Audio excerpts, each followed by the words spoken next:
বেয়ান সাহেব, আসলে নতুন নতুন সংসারে গেছে তো, তাছাড়া ওর বাপে একটু বেশি আদর যত্ন দিয়ে মানুষ করছে মেয়েরে। এই জন্যই তো এই অবস্থা। জন্মের পর যদি শিক্ষা বিচার না করে ঘরের কাম কাজ শিখাইতেন, তাহলে আজকে এই দিন দেখতে হতো না।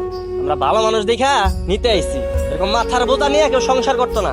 এই ময়না, এই নাটক বাদ দাও, বাড়িতে চল। না, ও কোথাও যাবে না। আমার মেয়ে আমার কাছেই থাকবে, আর ও কারো বুঝা না।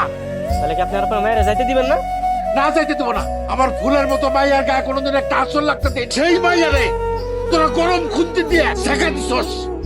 আর একটা মিনিট যদি থাকস, কুমায় সবগুলো কলরা ফেলাই দেবো। ওই আমার দাও করে চল পিয়াস, দেশে মাইয়ার অভাব নাই। এই বাইরে তোরা শুনছস কি কইছে?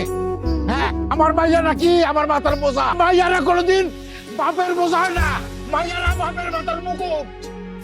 ছোট লোকের বাচ্চা,